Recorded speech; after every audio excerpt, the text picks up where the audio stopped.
The sound of her father's drunken laughter cut through the saloon's smoky haze like a knife, and 20-year-old Catherine McKenzie knew with sickening certainty that he had lost again. She pressed herself against the wooden wall outside the Silver Dollar Saloon in Deadwood, Dakota Territory, her heart hammering against her ribs as she peered through the grimy window at the poker table where her father sat, slumped in his chair, his face flushed and eyes glazed.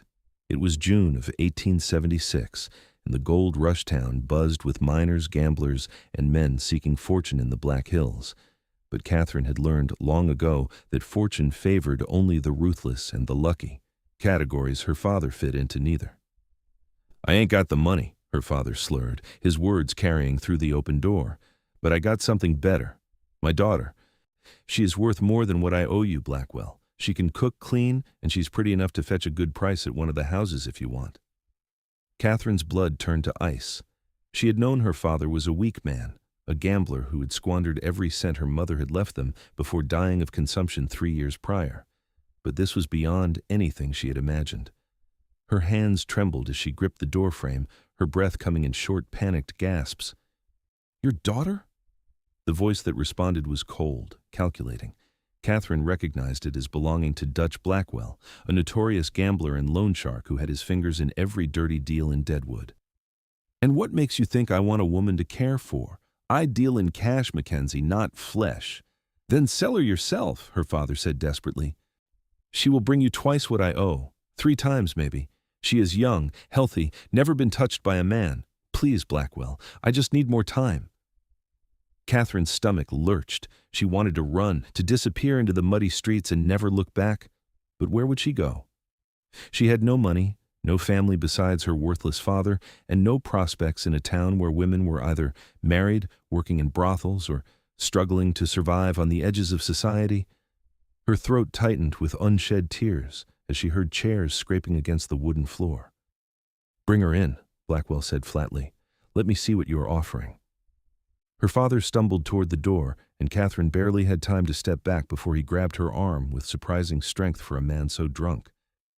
His fingers dug into her flesh as he dragged her into the saloon, ignoring her attempts to pull away. The room fell silent as every pair of eyes turned toward them, and Catherine felt her cheeks burn with humiliation. She kept her gaze fixed on the floor, unable to bear the leering looks and whispered comments from the men gathered around tables, littered with cards, coins, and whiskey bottles. "Here she is," her father announced, shoving her forward. "Catherine, 20 years old, strong as an ox, and she has got a face like an angel." Catherine finally lifted her eyes and found herself staring at Dutch Blackwell. He was a thin man with a sharp face and cold gray eyes that assessed her like she was livestock at an auction. He stood and circled her slowly, and she fought the urge to bolt from the room. When he reached out to grab her chin, tilting her face toward the lamplight, she jerked away instinctively. "Spirited," Blackwell murmured. "That could be a problem or an asset depending on the buyer." He turned back to her father. "You owe me $800, Mackenzie. I will take the girl as collateral. If you can come up with the money in a week, you can have her back. If not, she is mine to do with as I please." "No," Catherine found her voice at last, though it came out as little more than a whisper. "Papa, you cannot do this. Please."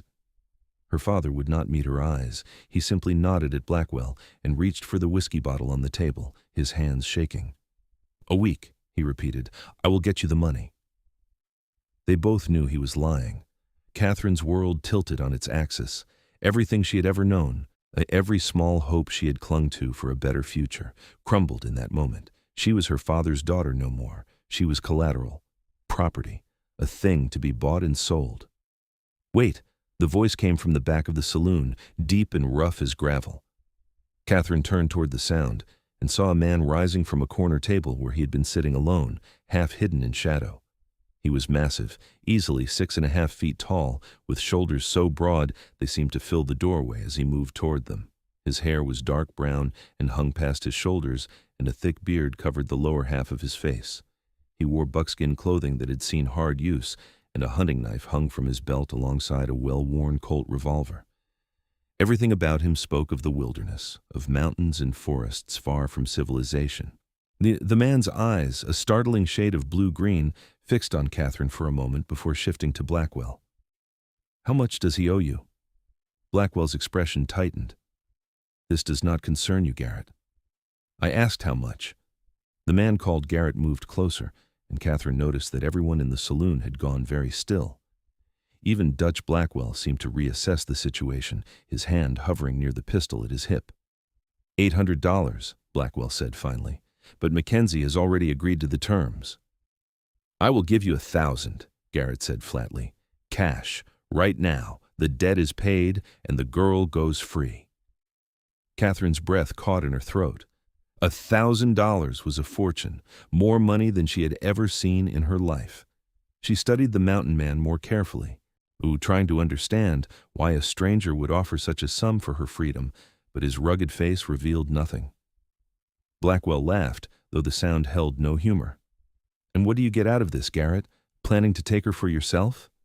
That's my business, Garrett replied, his voice dropping to a dangerous rumble. Do we have a deal or not? The tension in the room was thick enough to cut with a blade. Catherine watched as Blackwell's eyes darted from Garrett to her father to the gun at Garrett's hip. Whatever calculations he was making, he apparently decided that $1,000 in hand was worth more than the trouble this mountain man might bring. We have a deal, Blackwell said slowly. Let us see your money. Garrett reached into a leather pouch at his belt and pulled out a thick wad of bills. But he counted out the money with deliberate precision, his large hands surprisingly deft, and placed it on the poker table. Blackwell snatched it up immediately, counting it twice before nodding.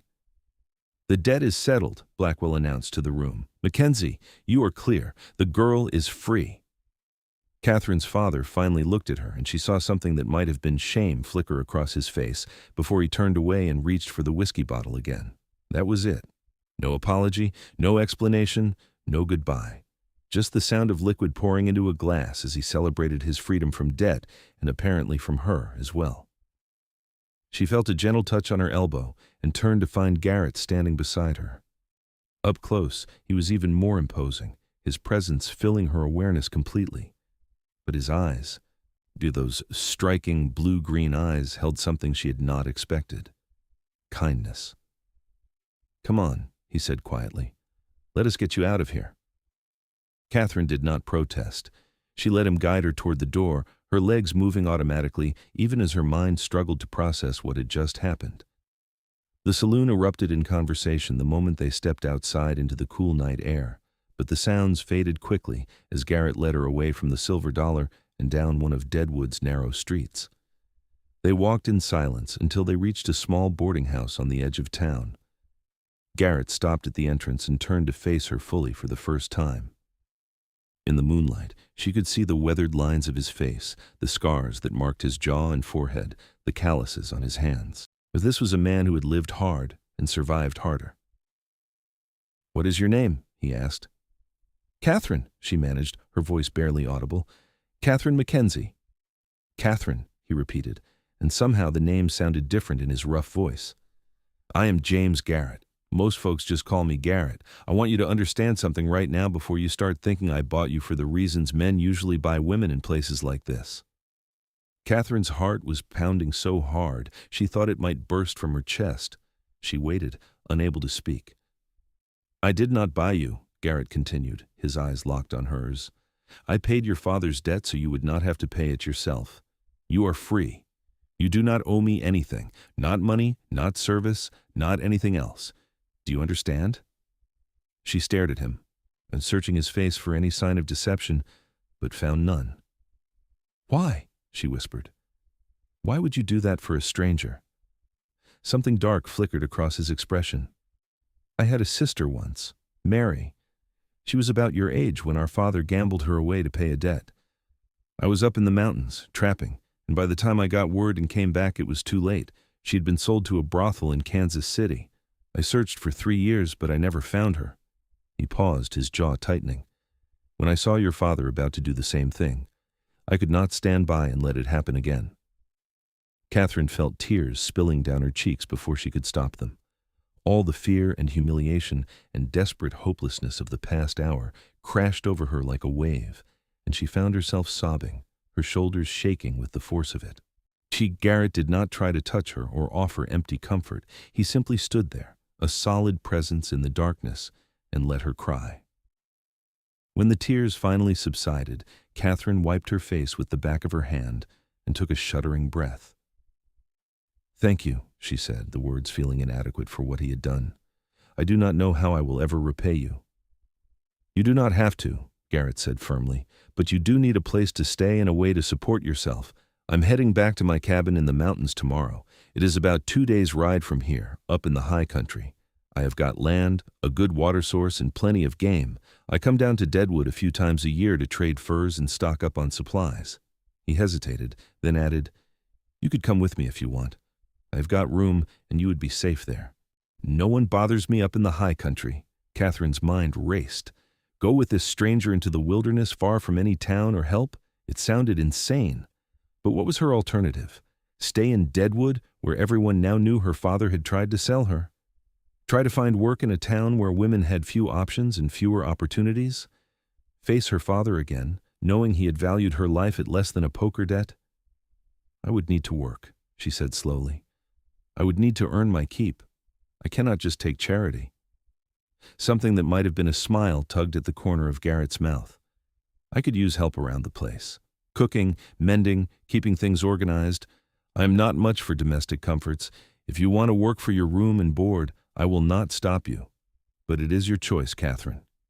Everything from here on out is your choice." The idea of having choices, of having control over her own life, was so foreign that Catherine almost could not grasp it. But standing there in the moonlight, looking up at this mountain man who had appeared out of nowhere to save her from a fate worse than death, she made her decision. "I will come with you," she said. "If the offer is genuine, I will come." "It is genuine," Garrett assured her. "Get some rest tonight. I've got a room here at the boarding house. I will arrange for another one for you, and we will leave at first light." Catherine nodded, exhaustion suddenly overwhelming her. Garrett led her inside and spoke briefly with the woman who ran the boarding house, a stern-faced widow named Mrs. Patterson, who took one look at Catherine's tear-stained face and puffy eyes and asked no questions. She simply showed Catherine to a small but clean room on the second floor, gave her a pitcher of water and a towel, and left her alone.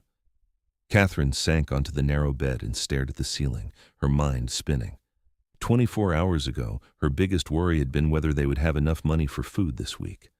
Now her father had tried to sell her to pay a gambling debt. A stranger had bought her freedom, and she was about to ride off into the mountains with a man she knew nothing about. But as terrifying as the unknown was, it had to be better than what she had left behind. Catherine curled onto her side and closed her eyes, too drained to even remove her dress. Sleep came quickly, pulling her down into merciful darkness. For she woke to someone knocking on her door. Pale dawn light filtered through the thin curtains, and for a moment Catherine could not remember where she was. Then it all came rushing back, and she sat up quickly, her heart racing. "Catherine?" Garrett's voice came through the door. "We should get moving soon if we want to make good time." "I will be ready in a moment," she called back, her voice hoarse. She used the water in the pitcher to wash her face and hands, then ran her fingers through her long auburn hair, trying to make herself presentable.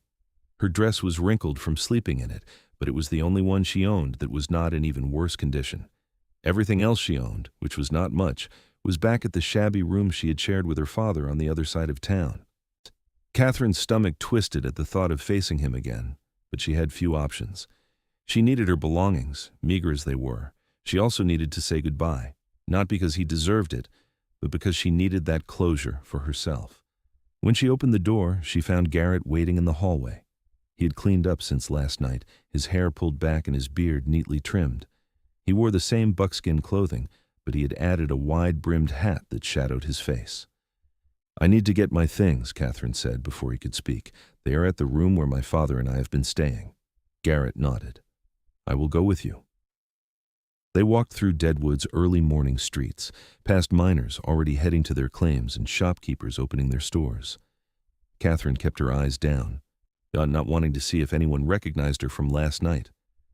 When they reached the dilapidated building where she and her father had been renting a single room, she paused at the door. "He might still be here," she warned Garrett. "He might be drunk." I can handle drunk, Garrett said simply. Catherine pushed open the door and climbed the rickety stairs to the second floor. The room she had shared with her father was at the end of the hall, and she could hear snoring coming from inside.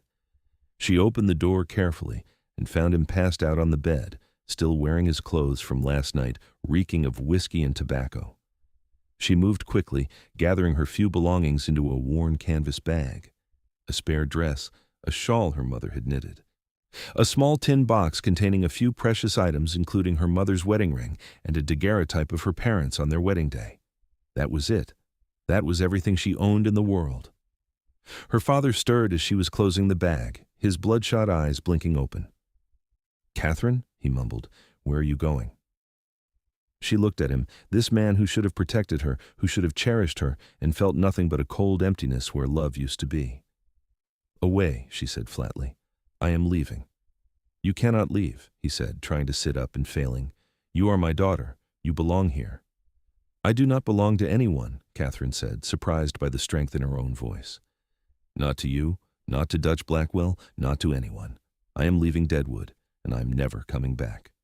Her father's face crumpled. "Catherine, please. I'm sorry. I was drunk. I was desperate. I would have come up with the money somehow.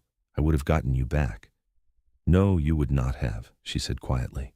"And even if you had, it would not matter. You sold me, Papa. You looked at me and saw nothing but a way to erase your debt. That is something I can never forgive." She turned toward the door where Garrett waited, his large frame filling the doorway. Her father saw him, and his expression shifted from pleading to angry. "This is your doing," he spat at Garrett. "You are stealing my daughter." "I am not stealing anyone," Garrett replied, his voice level but hard. "Your daughter is making her own choice. Maybe if you had made better choices, she would not be leaving." Catherine did not wait to hear her father's response. She walked out of the room, down the stairs and out into the street, her bag clutched in her hands. Garrett followed, closing the door behind them with a finality that felt like the end of a chapter in her life. They returned to the boarding house where Garrett had 2 horses waiting, both sturdy animals loaded with supplies. One was a large bay gelding that suited Garrett's size, and the other was a smaller dun mare with a gentle eye. "This is Molly," Garrett said, stroking the mare's neck. "She is steady and sure-footed. She will take good care of you on the trail."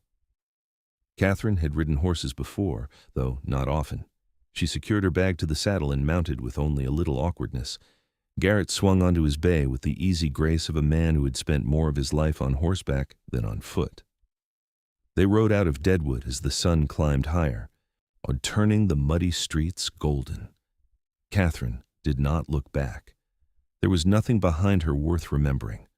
Whatever lay ahead in the mountains with this enigmatic mountain man had to be better than what she was leaving. The first day of riding was harder than Catherine had anticipated. They followed a trail that wound through pine forests and across rushing streams, always climbing higher into the Black Hills.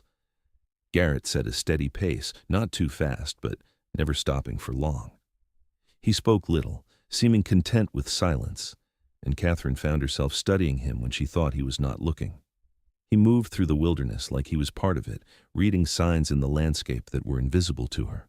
He pointed out deer tracks, showed her where a bear had marked a tree. He warned her about a patch of unstable ground before she could ride into it. He was competent in a way that went beyond mere survival skills. This was a man who had mastered his environment completely. They stopped for a brief lunch beside a creek, and Garrett shared jerky, hardtack, and dried apples from his supplies. Catherine ate mechanically, her body tired and her mind still processing everything that had happened. "Are you doing all right?" Garrett asked, studying her face. "I think so," Catherine said honestly. "It is all very overwhelming." "We can rest longer if you need to." She shook her head. "No, I want to keep going. I want to get as far from Deadwood as possible." Something flickered in Garrett's eyes, understanding perhaps, and he nodded. They mounted up again and continued into the mountains. As the afternoon wore on, Catherine found herself relaxing despite her exhaustion. The beauty of the landscape was undeniable, with towering pines reaching toward a brilliant blue sky and wildflowers dotting the meadows they passed through. The air was crisp and clean, so different from Deadwood's smoky, crowded streets. They made camp that evening in a small clearing beside a stream. Garrett unsaddled the horses and hobbled them where they could graze, then set about building a fire with practiced efficiency. Catherine watched, feeling useless, until he handed her a small pot and some coffee grounds.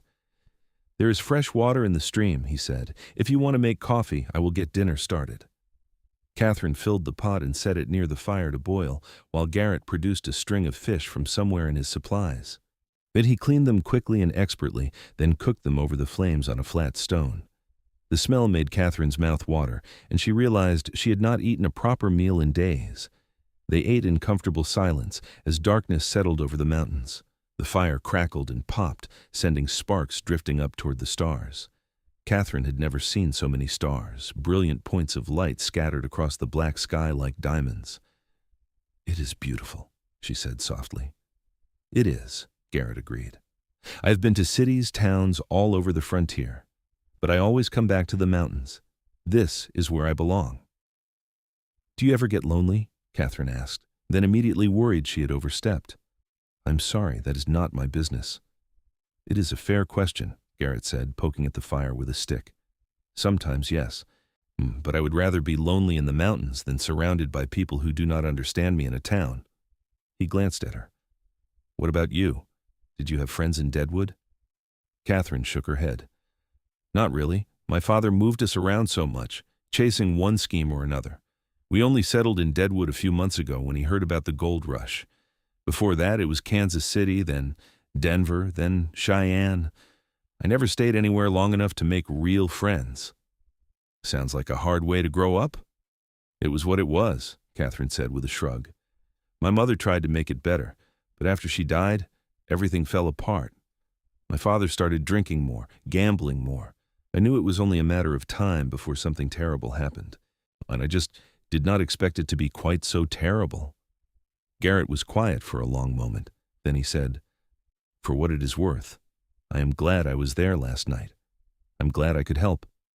"I'm glad too," Catherine said, and meant it with every fiber of her being. They settled in for the night, Garrett insisting that Catherine take his bedroll while he slept closer to the fire.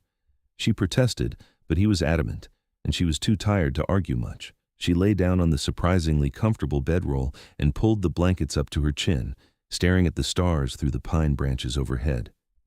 This was her life now. Traveling into the wilderness with a mountain man she barely knew, heading toward an uncertain future in a place she had never seen. It should have terrified her. Instead, she felt something she had not experienced in years. Oh, hope.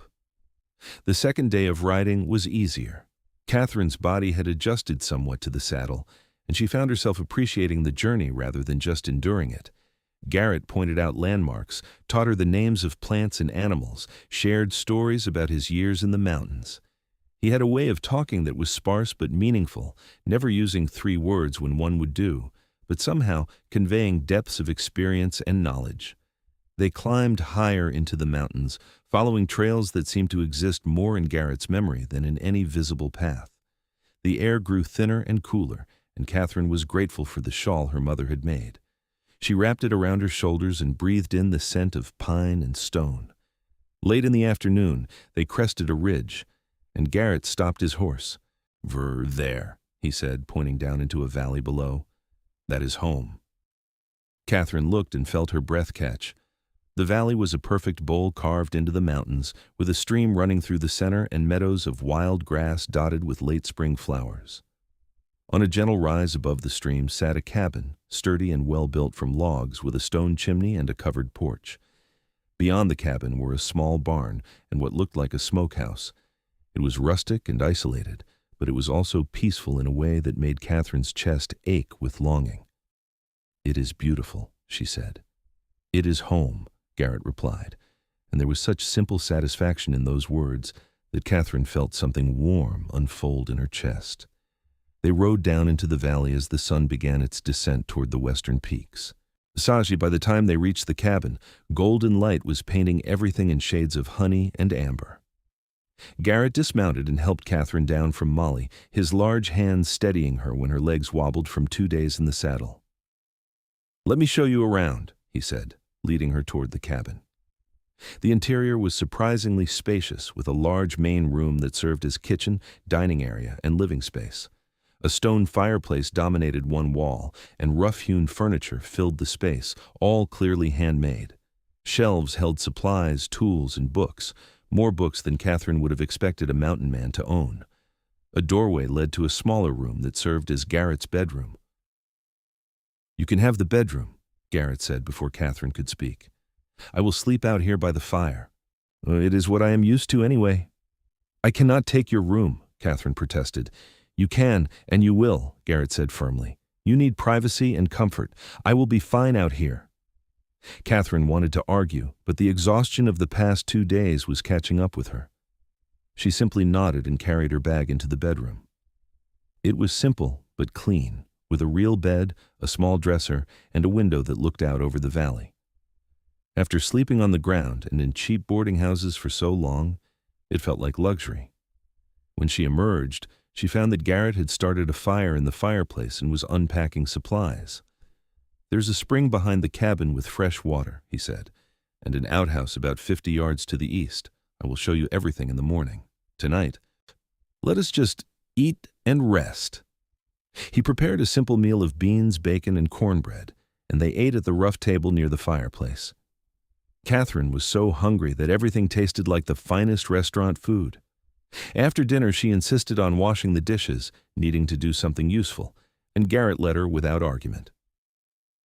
As darkness fell outside, they sat by the fire, and Catherine felt a strange sense of contentment settling over her. She was in the middle of nowhere with a man she had known for less than 48 hours, and yet she felt safer than she had in years. "Thank you," she said quietly, "for everything. For saving me, for bringing me here, for giving me a chance to start over." Garrett looked at her across the firelight, his blue-green eyes thoughtful. "Everyone deserves a chance to start over. Everyone deserves to be free." They sat in comfortable silence until Catherine's eyes began to droop. She excused herself and retreated to the bedroom, closing the door behind her. She changed into her nightgown, crawled into the bed, and was asleep within minutes. The days that followed fell into a rhythm. Catherine woke each morning to find that Garrett had already been up for hours, tending to the horses, checking his trap lines, or hunting. She would make breakfast, and they would eat together, planning the day's work.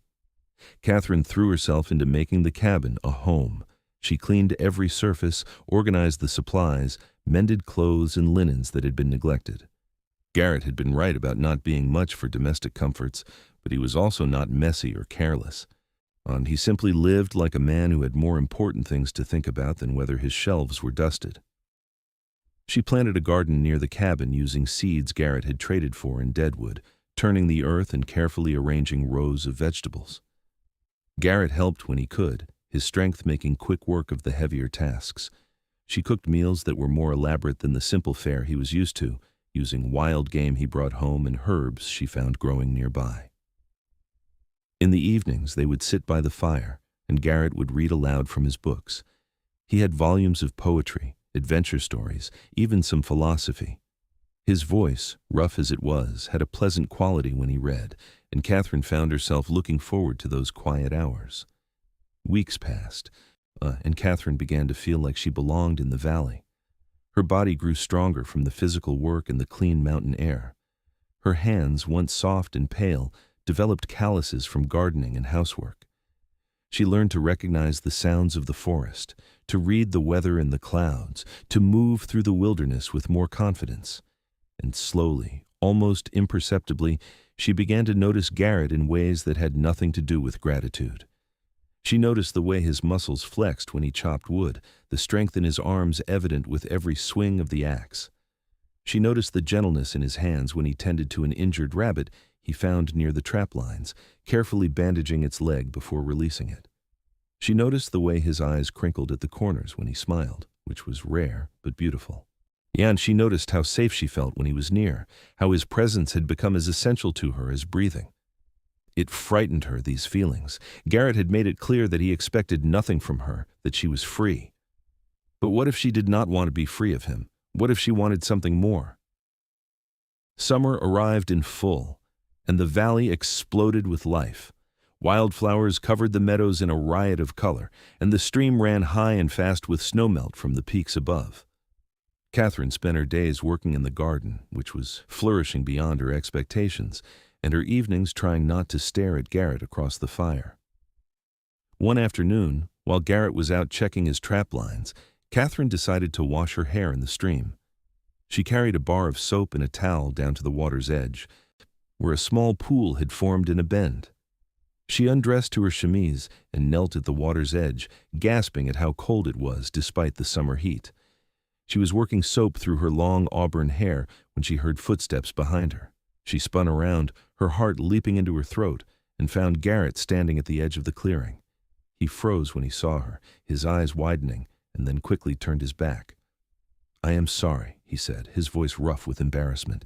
"I did not know you were here. I should have called out." Catherine's face burned, but she also felt a flutter of something else in her stomach. "It's all right," she managed. "I'm almost finished." She rinsed her hair quickly and wrapped the towel around herself, her heart pounding. "You can turn around now." Garrett turned slowly, when keeping his eyes carefully averted. "I was going to catch some fish for dinner. I will come back later." "Wait," Catherine said before she could stop herself. Garrett paused, his expression questioning. She took a breath, gathering her courage. "Garrett, can I ask you something?" "Of course." "Why did you never marry? You have land, a home, everything a man needs to start a family. Why are you alone up here?"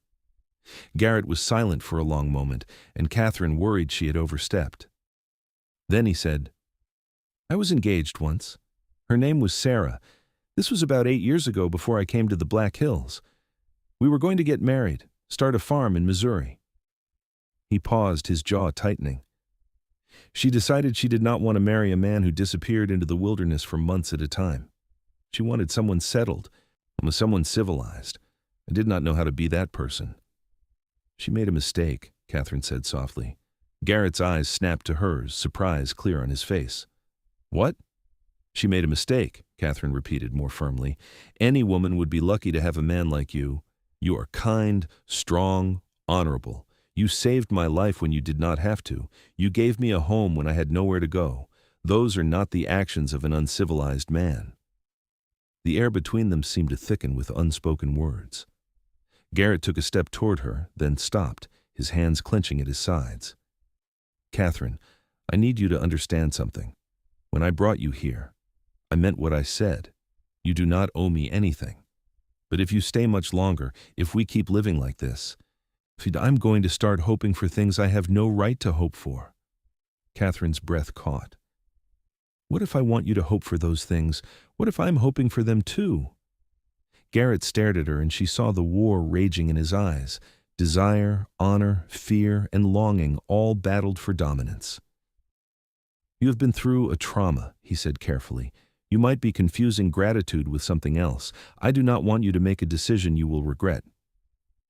"I'm 20 years old," Catherine said, moving closer to him. "I'm old enough to know my own mind, and I know that what I feel for you is not gratitude. It is more than that. It has been more than that for weeks now." Catherine. Her name was half plea, half prayer on his lips. She closed the distance between them and placed her hand on his chest, on feeling the rapid beat of his heart beneath her palm.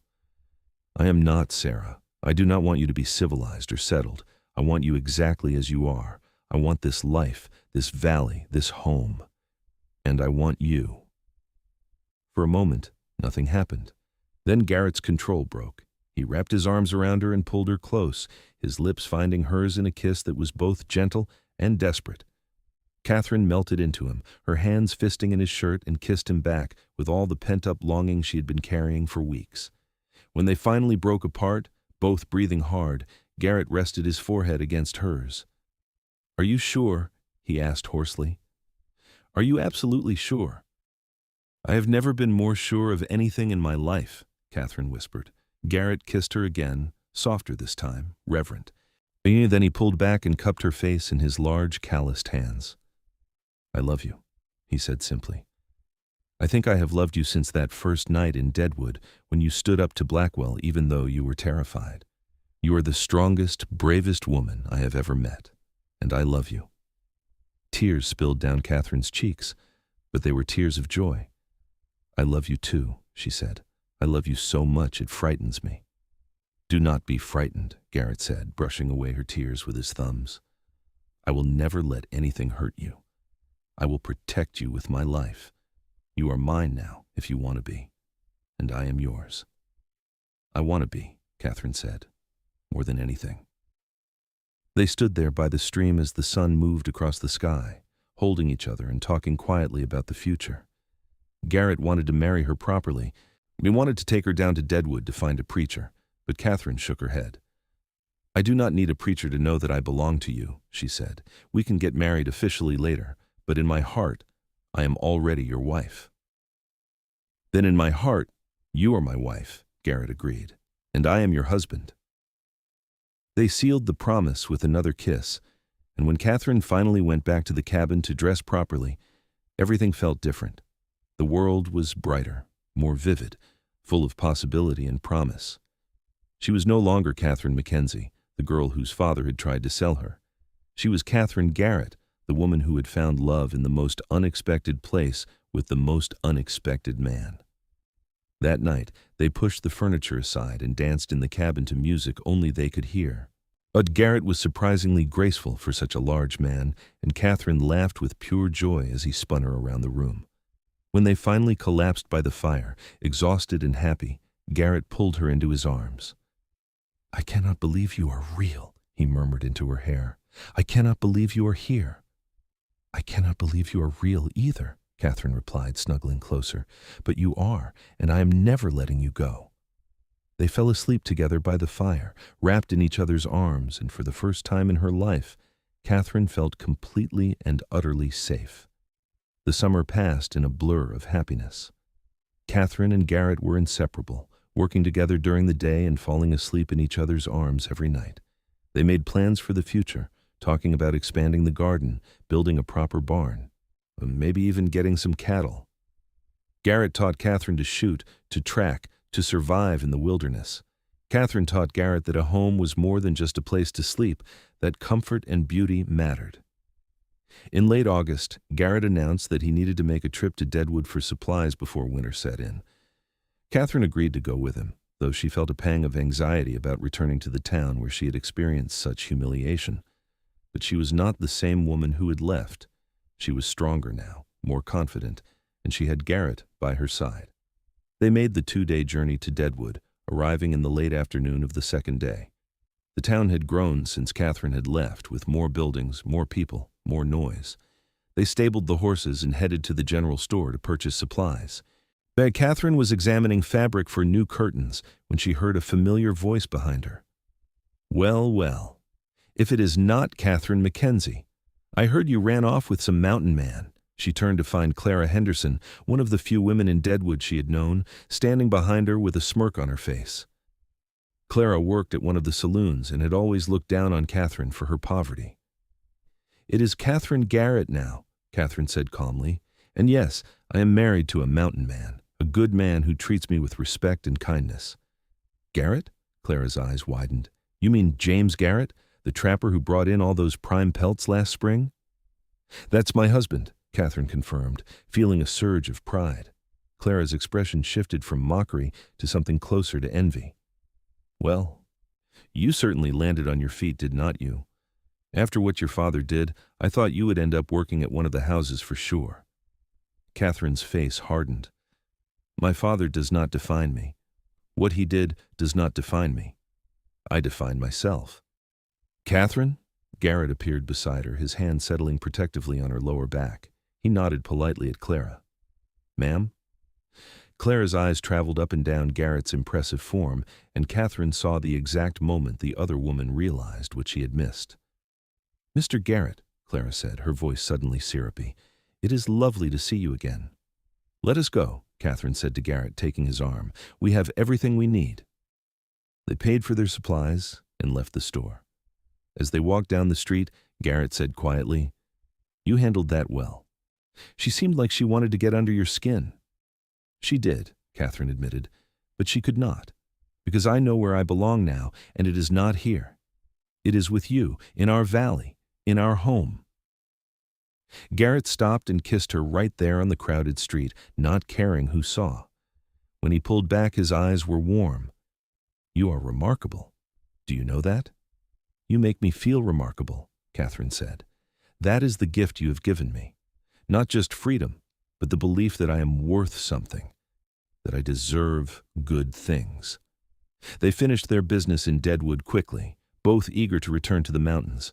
But before they left, Garrett had one more stop to make. He led Catherine to a small church on the edge of town, where a young preacher had recently set up his ministry. "I know you said you did not need this," Garrett said, "but I want to do it properly.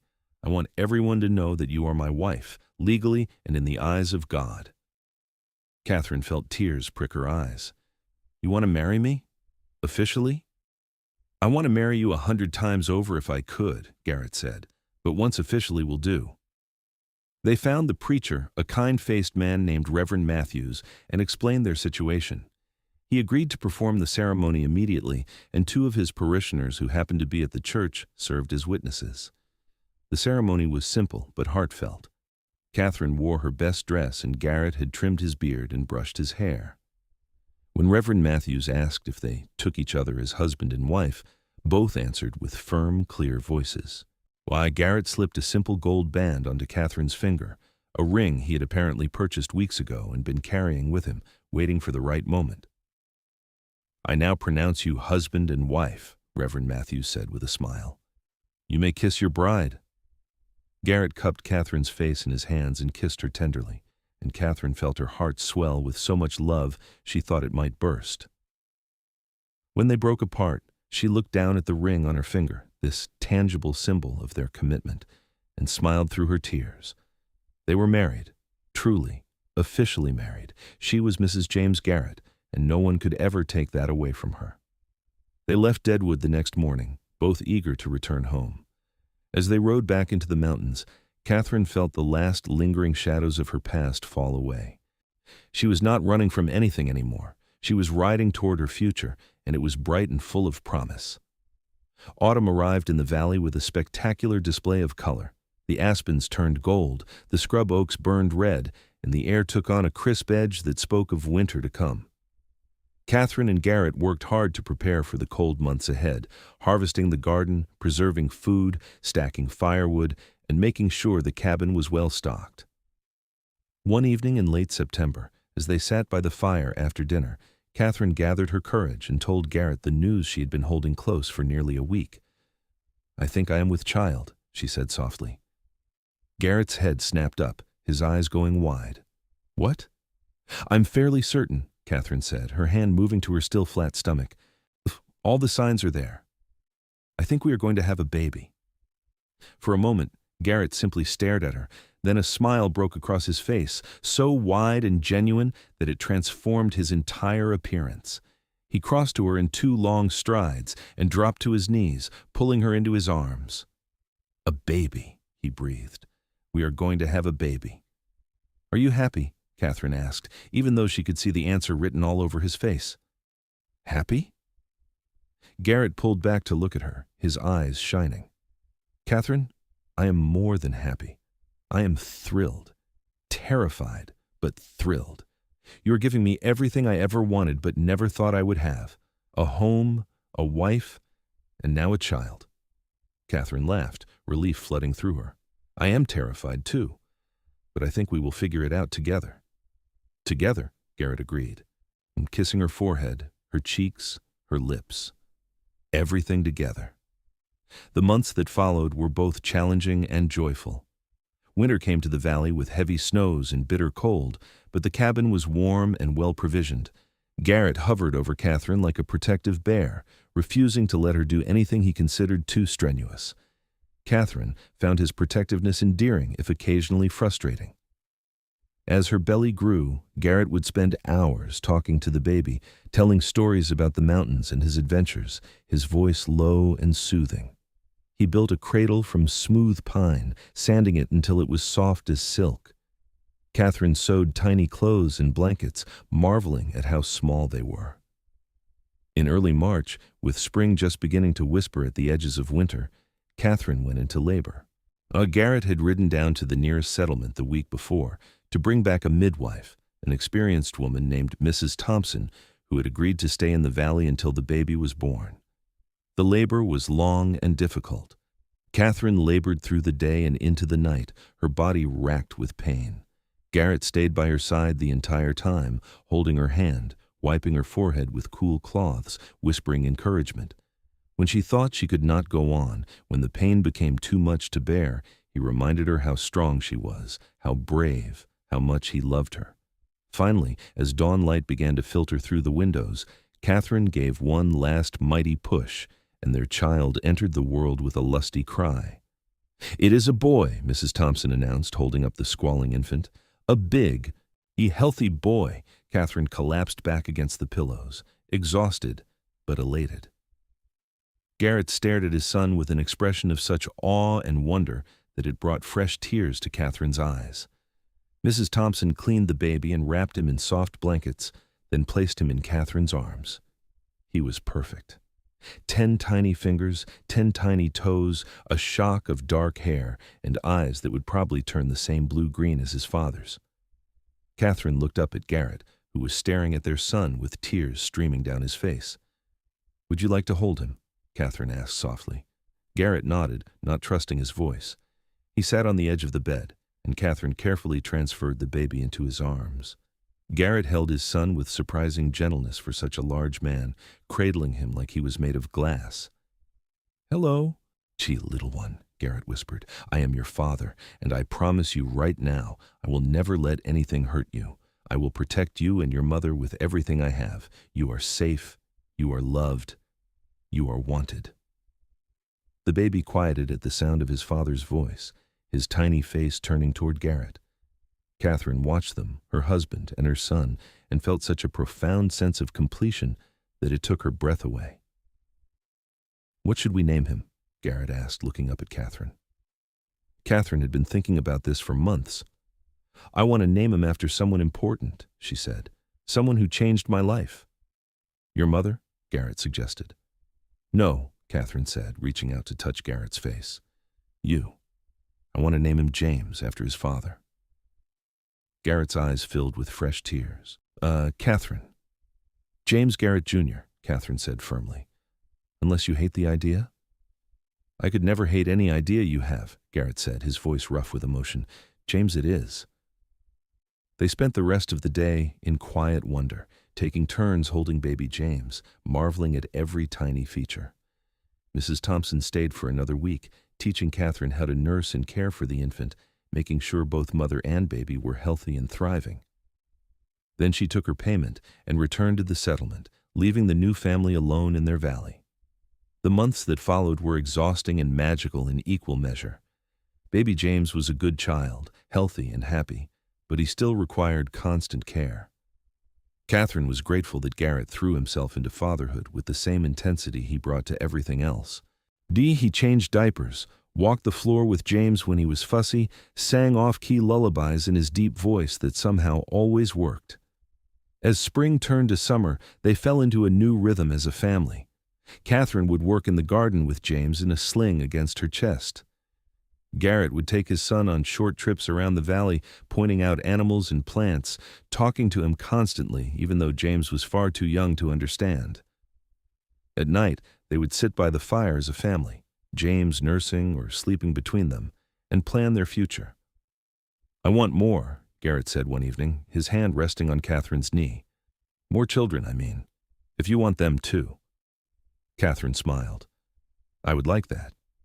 A brother or sister for James, maybe 2 or 3 more.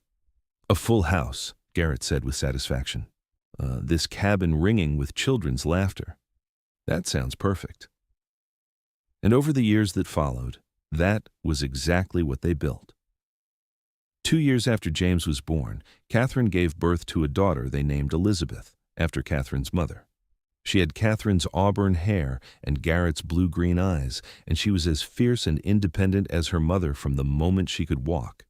3 years after Elizabeth came twin boys, Thomas and Samuel, who kept everyone on their toes with their adventurous spirits and boundless energy. And 2 years after the twins, a final daughter, Mary, named for Garrett's lost sister.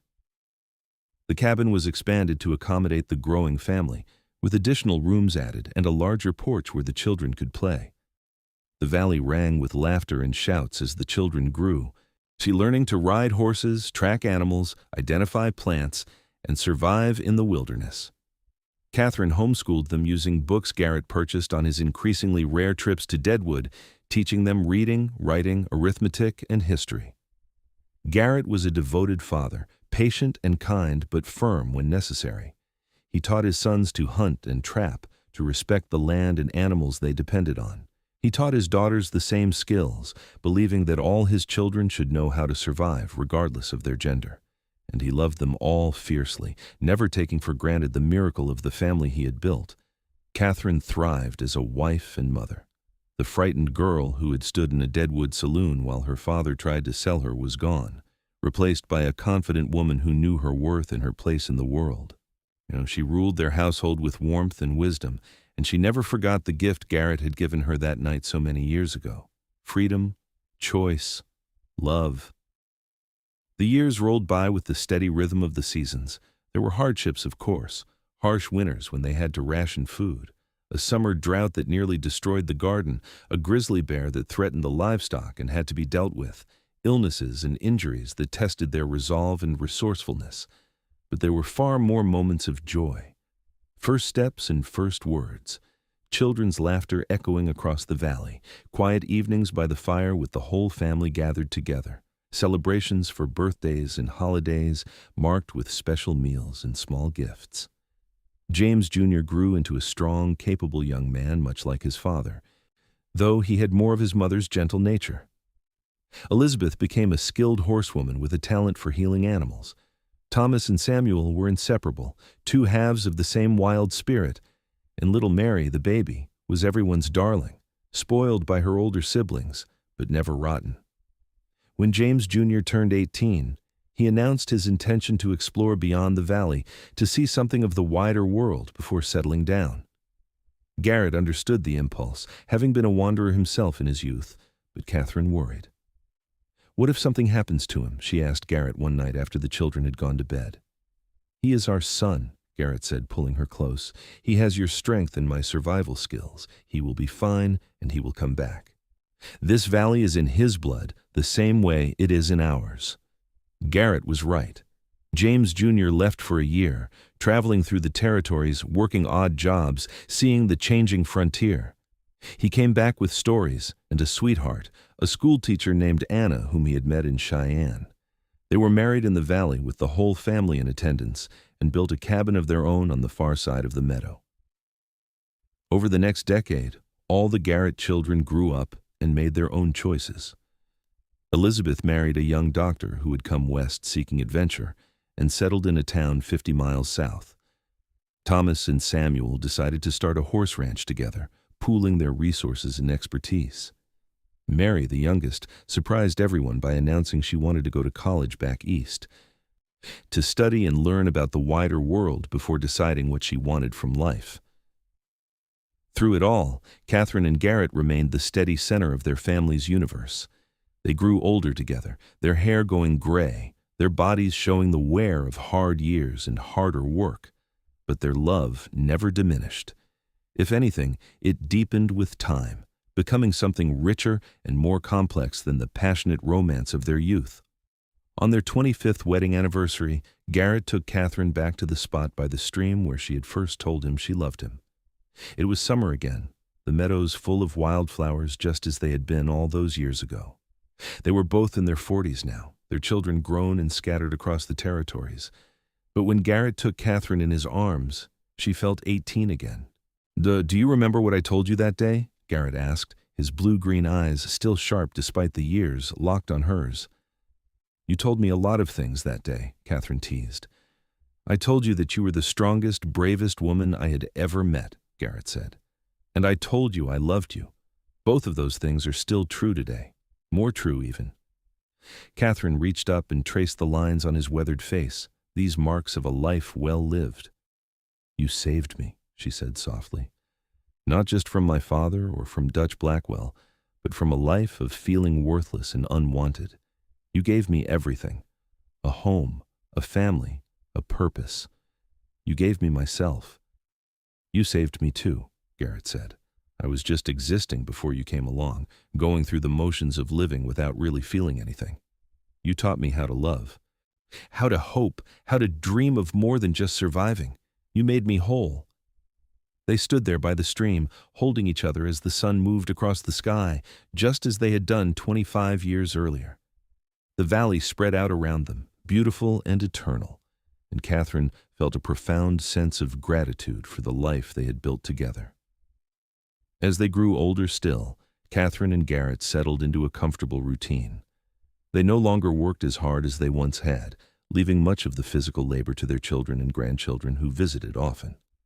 James Jr. and Anna had given them 3 grandchildren, and Elizabeth had 2 more. Thomas and Samuel were both married now with children of their own.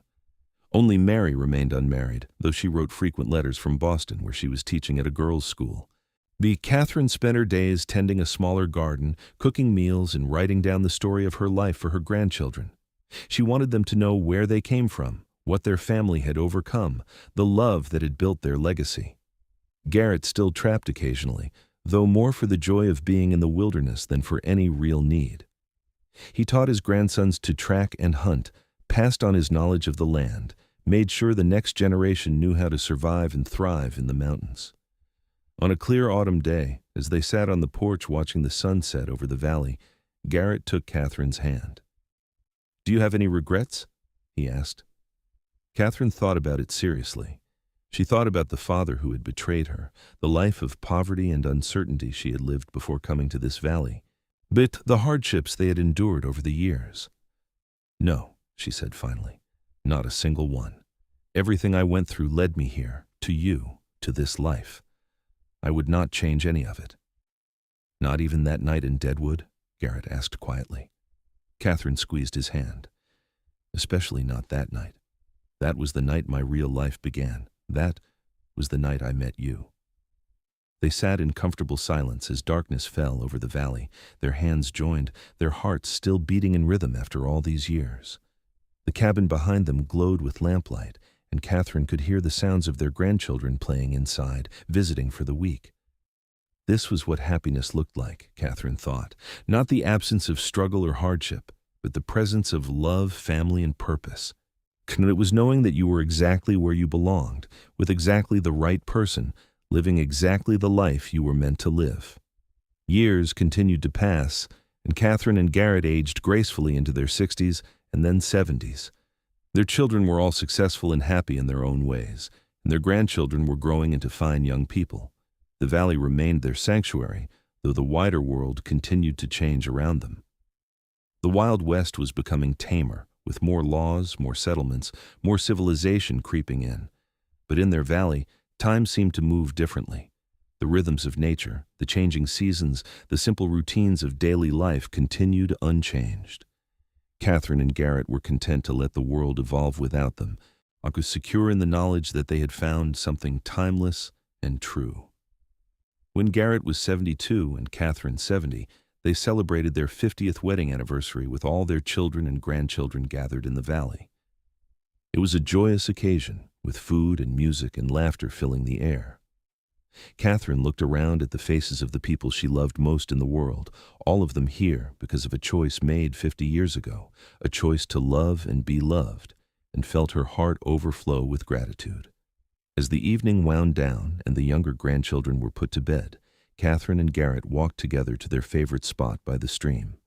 The moon was full, casting silver light across the water, and the air was warm with late summer heat.